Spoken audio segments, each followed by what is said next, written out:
공화당 대선 경선 후보였던 니키 헤일리가 오는 11월 대선에서 트럼프 전 대통령에게 투표하겠다고 밝혔습니다. 작년 10월 7일 하마스 무장대원들이 이스라엘 여군 병사들을 강제로 납치하가는 모습이 담긴 영상이 공개됐습니다.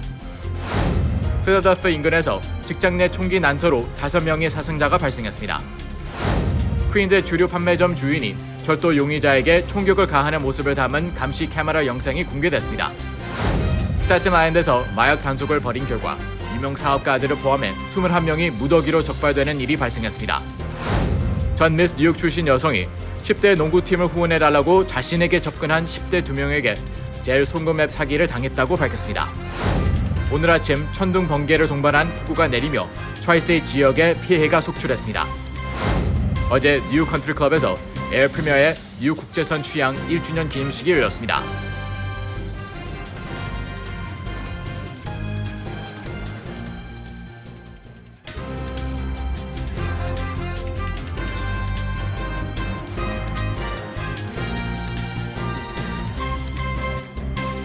여러분 안녕하십니까? KBTV 뉴스 9 이창원입니다. 공화당 대선 경선 후보였던 니키 헤일리 전 유엔 대사가 오는 11월 대선에서 도널드 트럼프 전 대통령에게 투표하겠다고 밝혔습니다. 그가 트럼프에 대한 투표 의향을 명시적으로 밝힌 것은 경선 하체 뒤 처음입니다. 이 같은 발언은 트럼프에게 큰 힘이 될 것으로 보입니다. 오늘의 첫 번째 소식, 전상희 기자가 전해드립니다. 헤일리 전 대사는 허드슨 연구소 강연에서 바이든과 트럼프 중 누가 백악관에 적합하냐는 질문에 답하며 트럼프는 불완전하지만 바이든은 재앙적이라고 말했습니다. 공화당 경선에서 트럼프의 유일한 대항마였던 헤일리는 대의원 확보 경쟁에서 초반부터 격차가 크게 벌어지자 지난 3월 자신이 주지사를 지낸 사우스캐롤라이나주 찰스턴에서 사퇴를 선언했습니다. 그는 트럼프의 승리를 축하하면서도 나는 항상 공화당 후보를 지지해왔지만 트럼프가 당의 지지를 얻는 것은 그 자신에게 달려있다며 명확한 지지 의사는 밝히지 않았습니다. 이후 진행된 경선에서 헤일리는 중도층의 사표를 얻으며 반 트럼프 진영의 구심점으로 인식됐습니다. 헤일리의 이날 발언은 트럼프에게 큰 힘이 될 것으로 보입니다. 그러나 본격적인 지원 의사는 내비치지 않았습니다. 트럼프에게 투표는 하겠지만 그의 노선을 지지하는 건 아니라는 뜻을 분명히 했다는 분석입니다. 트럼프에게 거부감을 가진 중도 보수 유권자는 조 바이든 대통령의 핵심 공약 대상으로 바이든 캠프는 중도 확장을 하겠다며 트럼프에게 거부감이 큰 헤일리 지지자들을 포섭하기 위한 광고를 집행하고 있습니다. 헤일리는 한편 바이든 행정부에도 북한, 이란, 러시아와 같은 악의 축 국가들과 협력해 자기 마음대로 할 것이라며 동맹이 우리를 대신해 적국과 싸우고 있고 세계는 미국의 리더십을 갈망하고 있다고 전했습니다. 헤일리는 곧 이스라엘을 방문할 계획입니다. KBTV 뉴스 전상입니다. 작년 10월 7일 하마스 무장대원들이 이스라엘 여군 병사들을 강제로 납치해가는 모습이 담긴 영상이 공개됐습니다. 영상 속 여군들은 피를 흘리고 겁에 질려 있는 모습이 담겨 있습니다. 이에 인질 가족들은 약 230일이 지났지만 여전히 인질들이 억류돼 있다며 즉각 인질을 석방할 것을 촉구했습니다. 기러민 기자가 전해드립니다. 지난해 10월 7일 이스라엘 남부 나하로즈 군기지에서 이스라엘 여군 병사들이 하마스 무장대원에게 납치되는 장면이 담긴 영상이 공개됐습니다. 현재 당국은 나하로즈 군기지에서 연행된 5명 모두가 아직 살아있는 것으로 보고 있습니다. 18세 또는 19세에 불과한 여군 병사들의 인질가족 모임은 어제 피랍 과정을 기록한 편집 영상을 공개하고 이스라엘 정부에 하루빨리 인질들을 귀환시켜야 한다고 촉구했습니다. 3분 분량의 영상에는 당시 하마스 무장대원들이 기지에 있던 리리 알바, 카리나 아리에브, 아감 베르게르, 다니엘라 길보아, 나마 레비 등 5명의 여군 병사를 납치해 가자지구로 끌고 가는 모습이 담겨 있습니다. 영상에는 하마스 테러리스트들이 젊은 여군들에게 소리치며 총을 쏘겠다고 위협하는 모습이 담겨 있습니다. 일부 하마스 무장대원들은 얼굴이 피범벅이 된 채 공포에 떠는 여군 병사들의 손을 등 뒤로 결박하고 거칠게 신문하는가 하면 한 여군에겐 예쁘다며 희롱하기도 했습니다. 뉴욕 주재 이스라엘 총영사인 오피르 아쿠니스는 아직도 130여 명의 이스라엘 측 인질이 붙잡혀 있다는 사실에 전 세계가 무뎌지거나 망각해선 안 된다고 경고했습니다. 인질가족 모임은 성명을 통해 이 끔찍한 영상은 병사들과 123명의 다른 인질이 처한 현실이며 229일간 인질을 데려오지 못한 정보 실책의 증거라고 비판했습니다. 이에 베냐민 네타냐후 이스라엘 총리는 성명을 통해 우리는 소중한 여군들이 납치되는 영상을 보고 충격을 받았다며 그들을 집으로 데려오기 위해 모든 노력과 최선을 기울일 것이라고 밝혔습니다. 이스라엘군이 가자지구 마지막 피난처 라파를 공격할 움직임을 보이는 가운데 미국도 작전을 허용하는 듯 선회하는 발언을 해 주목되고 있습니다. 한편 유럽 3개국은 어제 팔레스타인을 독립국가로 인정했습니다. 노르웨이, 스페인, 아일랜드는 이번 조치가 두 국가의 해결책과 평화를 향한 길을 조성하는 데 도움이 될 것이라고 전했습니다. KBTV 뉴스 길련민입니다.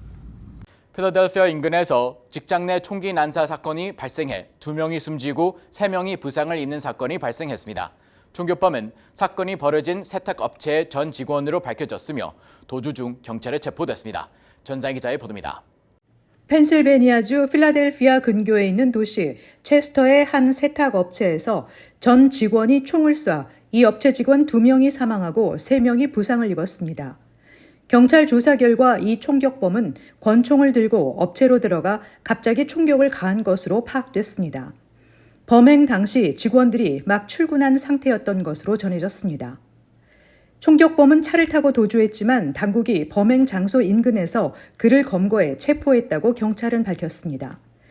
경찰은 부상한 3명이 여전히 병원에서 치료받고 있으며 이들 중 적어도 1명은 위독한 상태라고 밝혔습니다. AP통신은 범인 이름은 아직 공개되지 않았고 경찰이 범행 동기를 조사 중이라고 전했습니다. 스테펀 루츠 체스터 시장은 예전 직장을 찾아가 동료들에게 폭력적으로 분노를 터뜨릴 정도의 정신건강상 문제라면 우리는 미리 예측했어야 했다며 부적절한 사람들 손에 총을 쥐어줘선 안 된다고 강조하며 펜실베니아 주의회가 이러한 문제를 해결해야 한다고 촉구했습니다. KBTV 뉴스 전상입니다. 퀸즈의 주류 판매점 주인이 절도 용의자에게 총격을 가하는 모습을 담은 감시 카메라 영상이 공개됐습니다.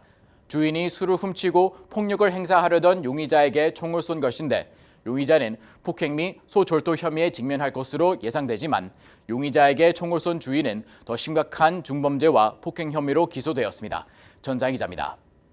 와이코프 애비뉴에 위치한 프란자 와인 앤 리콜 매장의 감시 카메라에 찍힌 영상에는 2명의 청년이 업소 내부에 들어와 그들 중 1명이 카메라 바로 앞에서 큰 술병을 훔치려 하자 주인인 프란시스코 발레리오와 그의 동생 루이스가 용의자를 붙잡고 나가라고 말하고 있습니다. 프란시스코의 다른 형제 미겔은 그들이 아는 얼굴이라고 전했습니다. 이들은 가끔씩 업소에 왔었다며 항상 그래왔던 것처럼 그들에게 나가달라고 요청했지만 한 사람은 가방을 던지고 돌아와서 루이스를 발로 찼다고 전했습니다. 그리고 형을 공격한 사람을 때리기 위해 총을 가지고 있던 프란시스코가 실수로 총을 쏴 20대 남성에게 부상을 입혔다고 경찰에게 밝혔습니다. 용의자는 회복되면 폭행 및 소절도 혐의에 직면할 것으로 예상되지만 용의자에게 총을 쏜 프란시스코는 더 심각한 중범죄와 폭행 혐의로 기소됐습니다. 가족과 이웃들은 뉴욕 소매점 연맹의 지원을 받아 퀸즈 검찰청에 범죄 기록이 없는 53세 아버지를 기소하지 말 것을 촉구했습니다. 뉴욕 소매점 연맹은 프란시스코 발레리오는 뉴욕의 많은 주류 판매점 주인처럼 숨겨진 총기 휴대 허가증을 가지고 있었다며 검사의 기소 취하를 촉구했습니다. KBTV 뉴스 전상입니다. 스태튼 아일랜드 검찰이 지난 14개월 동안 마약 관련 단속을 벌인 결과 지역 사회에서 존경받던 사업가가 불법으로 마약을 거래하고 유통하고 마약 중독을 조정해왔던 것으로 드러났습니다. 검찰은 작년 한 해 스태튼 아일랜드에서 약물 과다 복용으로 무려 150명이 사망해 조사에 착수했다며 불법 마약 거래 유통의 중심에 있던 사업가가 무려 61개의 혐의가 적용되었습니다. 전상 기자가 전해냅니다. 어제 오전 스태튼 아일랜드에서 대대적인 마약 단속이 벌어졌습니다. 이번 단속으로 총 21명이 체포됐으며 이 중 유명한 지역 사업가들도 대거 포함됐다고 마이클 맥마흔 스태튼 아일랜드 지방검사가 밝혔습니다. 검찰은 불법 마약 판매와 유통에 연루된 이들을 스태튼 아일랜드 스테이플 지역에서 체포했습니다. 이번에 체포된 인물 중 가장 주범으로 집중 조사 대상자로 떠오른 인물은 에토레 마제이라는 이름의 남성으로 불법 마약 판매 및 유통 등 무려 61개의 혐의를 받고 있습니다. 더 충격적인 사실은 그가 쉐보 케이터링이라는 대형 사업을 운영하는 인물일 뿐 아니라 수년 전 지역사회에 기여한 바가 크다며 공로상까지 수상했던 동일 인물입니다. 검찰은 그가 불법 마약을 판매하고 유통했을 뿐 아니라 일부러 마약 중독을 조장해 사람들을 노예처럼 부려왔다고 밝혔습니다. 스태튼 아일랜드 지검은 해당 지역에서 작년 한 해 무려 150명이 약물 과다 복용으로 사망했으며 그에 대한 원인과 유통망을 파악하기 위해 지난 14개월 동안 조사에 착수한 결과 이들이 헤로인, 코케인, 펜타닐 등 대량으로 유포하며 약물 중독을 조장하고 마약 거래와 강탈 행위를 벌여왔다고 폭로했습니다. 마제이는 대형 인적 네트워크를 형성하고 마약 판매 유통을 조직적으로 운영해왔으며 그와 관련된 20여 명도 함께 체포됐습니다. 특히 코로나19 관련 지원금을 수령한 사람들에게 마약을 주고 지원금을 가로채는 등 강탈과 사기 행각을 벌여왔다며 겉으로는 성공한 사업가로 비춰왔던 마제이의 숨겨진 두 얼굴이 여실히 드러난 셈입니다. 지방검찰은 불법 마약 거래를 통해 스태튼 아일랜드 지역의 약물 중독 급증과 약물 과다 복용 사망자 속출에 상당한 책임이 이들 마약 거래 집단에 있다고 지적했습니다. 이어서 이들은 인간의 존엄성과 공공의 건강보다는 자기 주머니 채우기에 급급했다고 비판했습니다. 이에 에드워드 카반 뉴욕시경 국장 역시 검찰의 이번 수사 결과를 높이 평가하며 지역사회 불법 마약 유통과 거래 조장을 뿌리 뽑아야 한다고 말했습니다. 현재 마제이에 대한 보석금은 현금 300만 달러, 채권 500만 달러로 책정됐습니다. KBTV 뉴스 전상입니다. 전 미스 뉴욕 출신 여성이 10대 농구팀을 후원해달라고 자신에게 접근한 10대 2명에게 제어 송금 앱 사기를 당했다고 소셜미디어에 공개했습니다. 이어 제어 송금 계좌를 입력해주겠다고 말하는 사기 일당에게 핸드폰을 넘겨줘서는 안 된다고 경고했습니다. 방복형 기자가 전해드립니다. 전 미스 뉴욕 출신의 여성 브리아나 시아카는 10대 2명이 저지른 젤 사기 행각으로 인해 $2,000의 피해를 입었다고 폭로했습니다. 브리아나 시아카는 자신의 소셜미디어를 통해 이 같은 젤 송금 사기 사건을 폭로하고 이용자들의 주의를 당부했습니다. 시아카는 지난 토요일 메디슨 스퀘어 파크에서 10대 그룹이 자신에게 직접 접근해왔다며 사기 수법을 공개했습니다. 브리아나 시아카에게 접근한 10대 2명은 그녀에게 자신들이 속해 있는 농구팀이 모금 운동을 하고 있다며 정중하게 후원을 부탁하며 접근했다고 전했습니다. 이에 그녀가 $5를 기부하겠다고 젤 앱을 열고 그들의 젤 어카운트를 물어보자 10대 남학생이 걱정 말라며 자신의 어카운트 정보를 직접 입력해주겠다고 답했다고 설명했습니다. 이후 그녀의 계좌에서 빠져나간 금액이 $5가 아닌 $2,000라는 것을 알게 됐다며 이미 해당 사건을 은행과 뉴욕시경에 신고했지만 또 다른 피해자가 발생하는 것을 줄이기 위해서 소셜미디어에 공개해야 할 필요성을 느꼈다고 말했습니다. 이어 자신이 소셜미디어에 공개하자 수백 명의 사람들이 자신도 피해자라고 답했다며 생각보다 젤 사기 피해가 만연한 상황이라는 것을 알게 됐다며 절대로 기부를 요청하는 사람들에게 휴대폰을 넘겨주지 말 것을 촉구했습니다. 시아카는 자신은 10대들의 모금 운동을 돕고 싶었을 뿐이라며 자신의 좋은 마음을 사기 행각으로 이용할 거라는 생각조차 못했다고 덧붙였습니다. 2021년 미스 뉴욕 출신인 시아카는 빈번해진 젤 사기 행각에 대해 용감하게 오픈하고 피해를 줄일 수 있도록 앞장서야겠다 느꼈다고 전했습니다. KBTV 뉴스 방복현입니다. 오늘 아침 천둥 번개를 동반한 폭우가 내리며 트라이스테이트 지역에 피해가 속출했습니다. 특히 큰 나무들이 쓰러지며 정전사태를 빚어졌으며 뉴욕과 뉴저지 일대 국제공항에서는 비행기 결항이 속출했습니다. 방복현 기자가 전해드립니다. 오늘 아침부터 트라이스테이트 일대에 천둥 번개를 동반한 폭우가 쏟아져 내렸습니다. JFK와 라가디아, 뉴요크 국제공항에서는 악천후 영향으로 결항 사태가 속출했습니다. 또 뉴욕 그린우드 레이크에서는 나무가 쓰러지며 전선을 건드려 정전 사태가 속출했습니다. 뉴욕주는 주민들에게 실내에 머물 것을 권고하며 운전대를 잡지 말고 여행을 자제할 것을 권고했습니다. 특히 저지 애비뉴와 이스트 쇼어 로드, 엣지미어 애비뉴, 워터스톤 브릿지 등에 피해가 속출했습니다. 뉴욕 주정부는 오늘 아침 불어닥친 폭우와 강풍으로 인해 쓰러진 나무로 인한 정전 피해가 속출했다며 요크타운에서만 약 3,000채 이상의 가구의 전기 공급이 끊겼다고 밝혔습니다.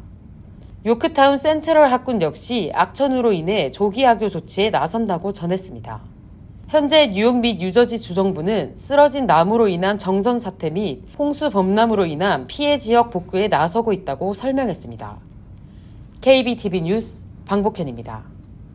어제 뉴욕 컨트리 클럽에서 에어 프리미어의 뉴 국제선 취향 1주년 기념식이 열렸습니다. 현장에 최시우 기자가 다녀왔습니다.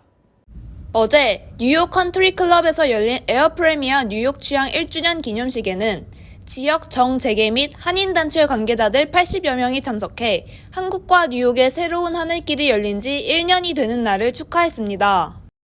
에어 프리미어는 2017년 회사가 설립된 후 국제선 취향을 2022년부터 시작했으며 뉴욕 전기 노선은 지난해 5월 처음 취향했습니다.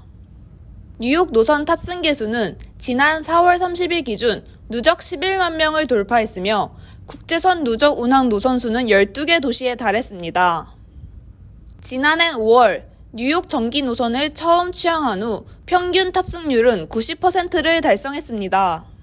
이어서 내외빈들의 축사와 축하 공연으로 1부가 마무리되었고 2부에는 식사를 하는 시간을 가졌습니다.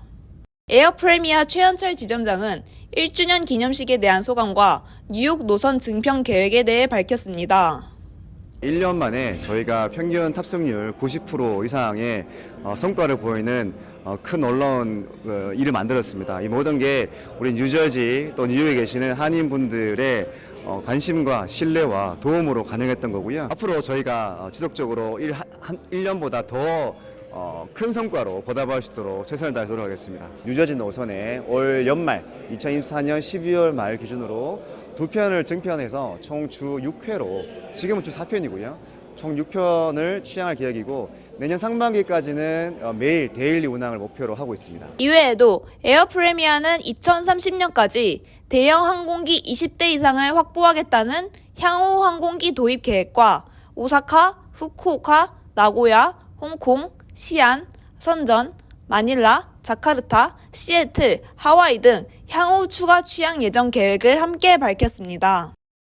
뉴욕에서 한국 국적 항공사로 빠르게 자리 잡은 에어 프리미어는 누구나 누릴 수 있는 편안함을 갖춘 프리미엄 항공사로 자리매김하겠다는 방향성을 밝히며 1주년 행사를 마무리했습니다.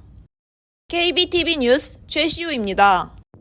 뉴저지에서 전기 자전거에 대한 등록 및 보험 제도를 강화할 가능성이 나타나고 있는 가운데 시민들의 반응이 엇갈리고 있습니다. 저속 전기 자전거와 스쿠터에 대한 규제를 강화하는 법안의 의도는 안전 문제에 대처하는 것이지만 반대하는 사람들은 추가 규제가 교통 혼잡을 악화시킬 수 있다고 주장하고 있습니다. 또 자전거 옹호주의자들은 최근 저지시티에서 반대 집회를 열고 이민자들이 불균등하게 영향을 받을 것이라고 강조했습니다. 많은 이민자들이 배달 일을 하기 위해 전기 자전거에 의존하고 있으며 등록 및 보험의 도입은 이미 어려운 일을 더욱 복잡하고 비용이 많이 드는 일로 만들 것이라고 주장했습니다. 필 머피 주지사 사무실은 입법이 결정 대기 중이므로 의견 제시를 하지 않고 있습니다. 아시아 지역사회와 증오에 맞서 싸우던 인물 돈 리가 이번 달 초 65세의 나이로 세상을 떠난 가운데 지역사회 구성원들이 모여 추모식을 열었습니다. 추모식에는 뉴욕시 의회 의원, 주 상원, 하원 의원까지 대거 참석해 그의 영향력이 얼마나 큰지를 알게 했습니다. 리는 뉴욕의 아시안 커뮤니티를 위해 싸워온 인물입니다. 9.11 당시에는 차이나타운 사업체를 페마와 연결했으며 당시 시장이었던 빌 드블라지오 시장이 시의 명문 공립고등학교에 대한 입학시험을 없애려는 노력에 반대하는 시위를 주도하기도 했습니다. 그는 또 사우스 브루클린의 사회복지센터의 이사회 의장 등을 역임했으며 다양한 직위에서 4명의 뉴욕시 시장을 위해 일해왔습니다. 햄스테드의 식수에는 암을 유발할 수 있는 허용치 이상 수준의 독소가 포함되어 있는 것으로 나타났습니다. 이 지역 식수에서는 간암과 신장암을 유발할 수 있는 발암물질인 1,4-디옥신이 검출된 것으로 밝혀졌습니다. 롱알랜드 당국은 100년 이상 된 햄스테드의 식수 시스템에 대해 경고했습니다. 이와 함께 영원한 화학물질로 알려진 독소를 제거할 새로운 최첨단 수자원 시스템을 구축하기 위해 연방정부에 긴급 지원을 요청했습니다. 햄스테드 지역은 올 가을까지 새로운 수처리 공장 건설 계획을 시작하기를 희망하고 있습니다.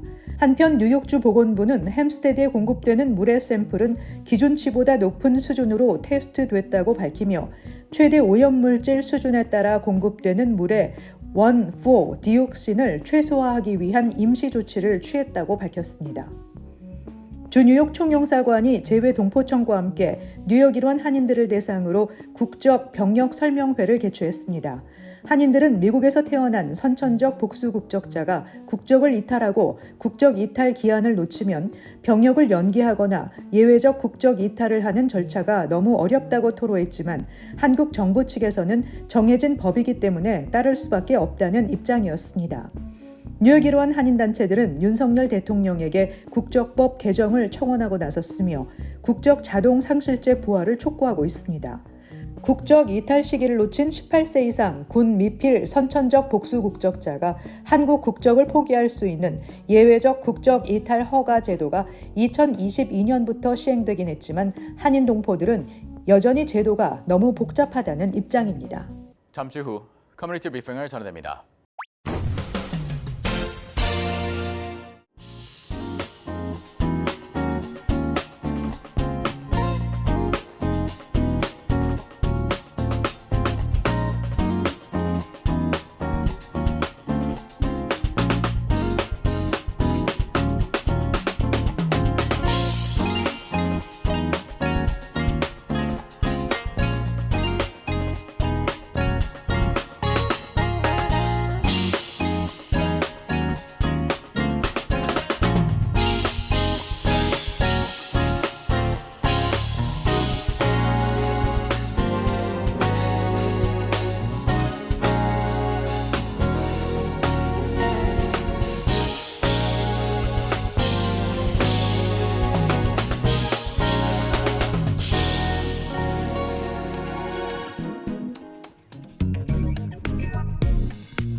이어서 환율과 증시 전해드립니다.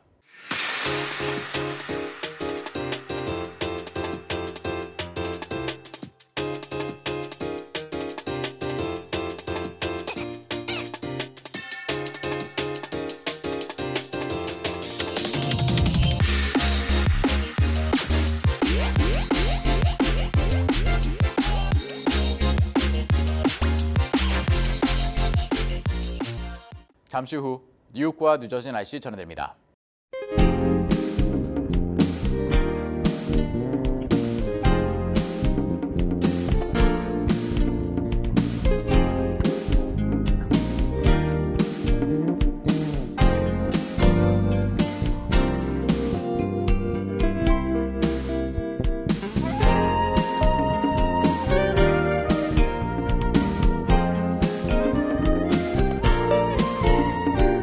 KBTV 뉴스9 마칩니다. 오늘도 시청해주셔서 감사합니다. 편안한 밤 보내시 바랍니다.